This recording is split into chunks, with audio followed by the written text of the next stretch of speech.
नमस्कार दोस्तों, reality classes में आपका स्वागत है। भारतीय इतिहास का ये लास्ट लेक्चर है। टॉपिक है ब्रिटिश राज का सामाजिक आर्थिक प्रभाव। इसी के साथ आपका 5 नंबर का टॉपिक कंप्लीट हो गया। पहला पॉइंट दिया गया है कि जो 1857 का विद्रोह था, उसके बाद जो पहला विद्रोह हुआ वो नील विद्रोह था और ये 1859-60 में हुआ था।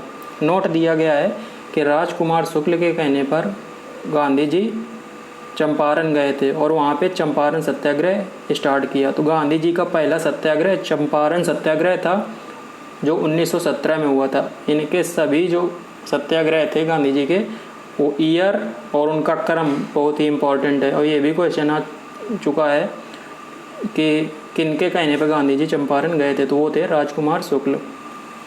और ये जो चंपारण सत्याग्रह था वो तिनकठिया प्रणाली के विरोध में था। तो जो अंग्रेज़ थे वो कपड़ों की रंगाई के लिए जो नील मतलब रंग यूज करते थे, तो उसके लिए नील की खेती करवाते थे ज़बरदस्ती किसानों से। तो जो किसानों की ज़मीन होती थी उसके 3/20 भाग में कंपलसरी होता था नील की खेती करना। इसी को तिनकठिया प्रणाली कहते हैं।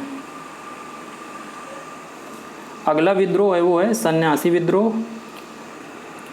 और जो बंकिम चंद्र चटर्जी या बंकिम चंद्र चट्टोपाध्याय की जो आनंद मठ है, जिससे वंदे मातरम लिया गया हम लोगों का राष्ट्रगीत, वो सन्यासी विद्रोह के पर भी आधारित। तो इसका टाइम पीरियड काफ़ी लंबा था, मतलब 1763 से 1800 के बीच में ये हुआ था।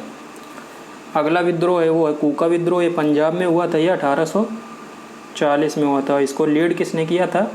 भगत जवाहर मल ने। इनको सियान साहब भी बोला जाता है। अगला है पागलपंथ विद्रोह या आंदोलन। ये बंगाल में हुआ था, इसको करम शाह ने चलाया था। फराजी आंदोलन ये भी बंगाल में हुआ था, इसको शरीयतुल्लाह ने लीड किया था। कोल विद्रोह ये छोटा नागपुर में हुआ था, छोटा नागपुर रीजन में, मतलब ये छत्तीसगढ़ और झारखंड के एरिया। इसके जो लीडर थे वो थे बुद्धू भगत। 1831 में हुआ था। संथाल विद्रोह बहुत ही इम्पोर्टेंट है। संथाल विद्रोह, अभी जो हमारी प्रेसिडेंट हैं द्रौपदी मुर्मू जी, वो संथाल जनजाति से, ट्राइब से आती हैं रहने वाली। तो ये उड़ीसा की हैं, लेकिन इससे पहले ये झारखंड की गवर्नर थी। तो जो संथाल विद्रोह है ये भी बंगाल में हुआ था।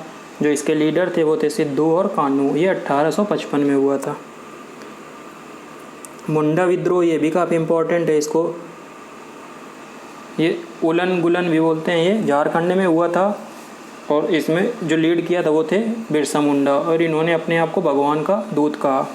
ताना भगत आंदोलन, इन्हीं पे ही पॉइंट्स बनेगा। एक क्वेश्चन मैक्सिमम बनेगा, तो आपसे किसी के बारे में पूछ लेगा, या तो ये किसी आंदोलन के बारे में पूछेगा, या आगे जो मैं व्यवस्थाएं पढ़ाऊँगा जो आर्थिक प्रभाव के अंतर्गत आएंगी, उसी से एक क्वेश्चन यहाँ से बनेगा। ताना भगत आंदोलन 1914 में हुआ था, जिसको लीड किया था जतरा भगत ने। ये भी छोटा नागपुर रीजन में हुआ था। छोटा नागपुर रीजन में कोल विद्रोह भी हुआ था।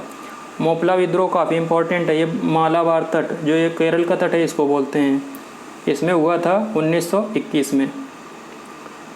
एक पॉइंट यहाँ पे दिया गया है कि ठक्कर बापा ने जनजातीय लोगों के संबंध में आदिवासी शब्द का प्रयोग सबसे पहले किया था। तो ये पहले एग्जाम से में आ चुका है क्वेश्चन कि आदिवासी शब्द का प्रयोग सबसे पहले किसने किया था, तो वो थे ठक्कर बापा।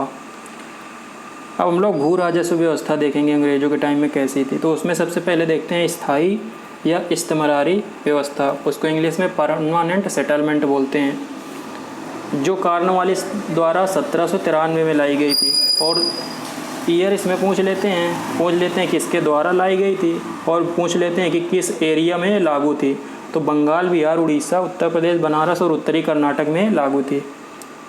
और भूमि अधिग्रहण सदैव जमींदारों को दिया जाता था, और जो लगान था वो 10/11 था। आप समझ सकते हैं कि लगान कितना ज़्यादा था। और जो ये सूर्यास्त का नियम है ये भी काफ़ी फेमस है। जो सूर्यास्त का नियम है कॉर्नवालिस लेके आया था। मतलब इस सूर्यास्त के नियम के अनुसार ये होता था कि जिस दिन लगान पहुंचाना होता था, तो लगान वसूली जमींदार करते थे। तो जमींदार यदि जो डेट दी गई है उस दिन लगान जमा करने नहीं पहुंचते थे, तो उनकी जमींदारी चली जाती थी उस दिन शाम तक, यदि नहीं पहुंचे तो। इसीलिए इसको सूर्यास्त का नियम कहा जाता है। यह भारत के लगभग 19% भूभाग पे लागू थी। क्या? स्थायी बंदोबस्त या इस्तेमरारी व्यवस्था। तो ये भी पहले आ चुका है क्वेश्चन की भारत की कितने परसेंट भाग पे लागू थी? तो ये 19% भाग पे लगभग लागू थी। दूसरी जो व्यवस्था है वो है रैयतवाड़ी व्यवस्था। ये भारत के लगभग 51% भूभाग पे लागू थी और इसको टॉमस मुनरो और कैप्टन रीड ने 1820 में लागू किया था। किस क्षेत्र में ये लागू थी? मद्रास, बम्बई, पूर्वी बंगाल, असम तथा कुर्ग। कुर्ग है छत्तीसगढ़ के एरिया में आता है। इसमें किसानों को ही भूस्वामी माना गया था और किसानों से सीधे लगान वसूली जाती थी।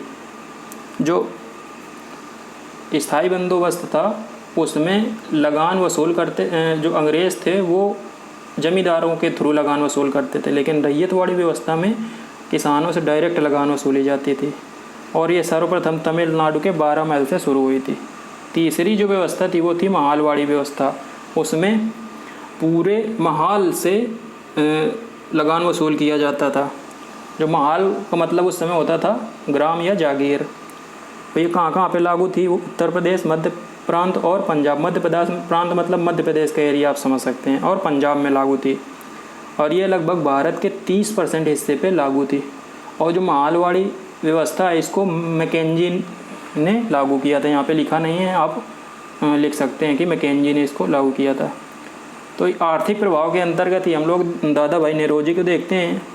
इनको the grand old man of India या भारत का वयोवृद्ध पुरुष भी कहा जाता है।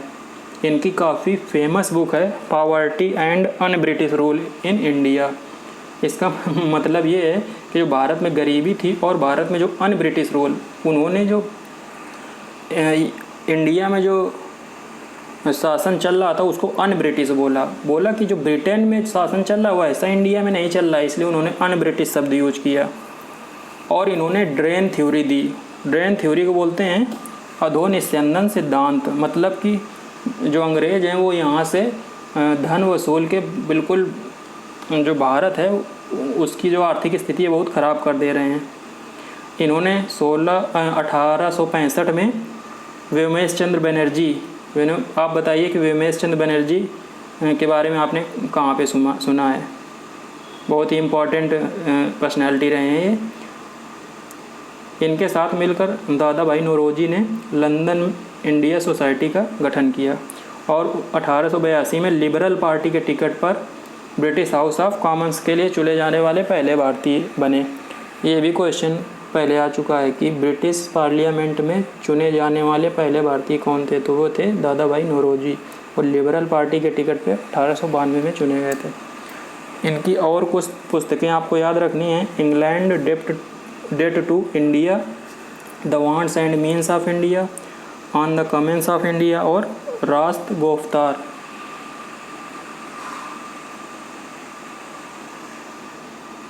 मैकाले के बारे में सुना होगा। ये जो भारत में शिक्षा का मैग्ना कार्टा आया था वो मैकाले ही लाया था। इसको भारत में अंग्रेजी शिक्षा का जनक कहा जाता है। तो इसका अधोमुखी निस्यंदन सिद्धांत मतलब the theory of downward filtration काफ़ी प्रसिद्ध हुआ। तो ये पूछेगा कि किसने दिया था अधोमुखी निस्यंदन सिद्धांत? तो मैकाले ने दिया था। चार्ल्स वुड डिस्पैच 1854 को भारत में शिक्षा का मैग्ना कार्टा कहा जाता है। लंदन विश्वविद्यालय की तर्ज पर मद्रास, बम्बई और कलकत्ता में 3 विश्वविद्यालयों की स्थापना हुई। मैकाले को भारत में अंग्रेजी शिक्षा का जनक कहा जाता है, लेकिन चार्ल्स वुड डिस्पैच को भारत में शिक्षा का मैग्ना कार्टा कहा जाता है। अगला पॉइंट है डी.के. कर्वे द्वारा पूना में विधवा गृह की स्थापना किया गया। 1817 में राजा राम मोहन राय ने प्रसिद्ध हिंदू कॉलेज की स्थापना की। राजा राम मोहन राय जी से रिलेटेड बहुत सारे फैक्ट हैं, उसमें तो सबसे जो प्रमुख है वो सती प्रथा का अंत विलियम बेंटिंग ने 1829 में इन्हीं के हेल्प से किया था। और इन्होंने ब्रह्म समाज की स्थापना की थी। और भी कई चीज़ों में इनका नाम आता है। अमृत बाजार पत्रिका का संपादन शिशिर घोष ने किया था और ये कलकत्ता से प्रकाशित होती थी।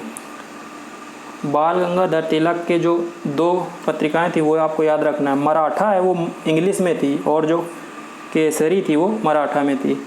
आपको याद रखना है कि मराठा मराठी में नहीं थी, मराठा इंग्लिश में थी और जो दूसरी थी वो केसरी थी, वो थी मराठी में।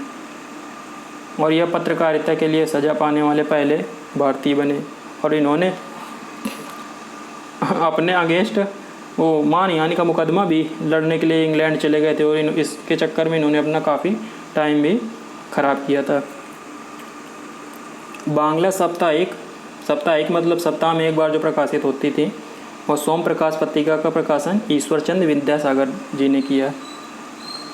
कुछ हम लोग यहाँ पे संगठन देखते हैं। आपका एक क्वेश्चन आना और कोई पॉइंट इससे आएगा, तो आप कोई पॉइंट वाइज याद रखने हैं, इसी से काम बन जाएगा। राजा राम मोहन राय जी ने ब्रह्म समाज की स्थापना की थी, तो मैं बता ही चुका हूँ। इन्होंने इसके साथ साथ आत्मीय सभा की भी स्थापना की थी। तत्वबोधनी सभा की स्थापना देवेंद्र नाथ टैगोर जी ने की थी।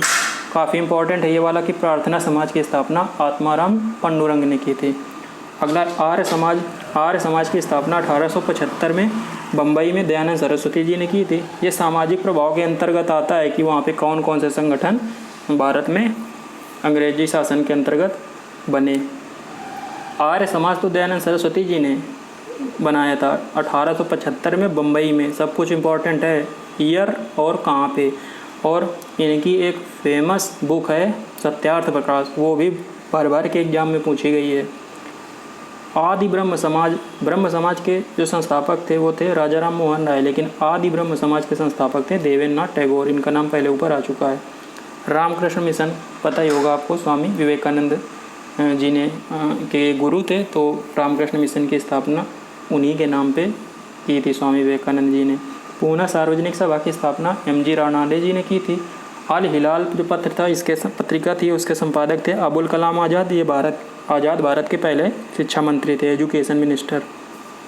कौमी आवाज़ ये जवाहरलाल नेहरू और रफ़ीक किदवई, इन दोनों लोगों ने प्रकाशित की थी।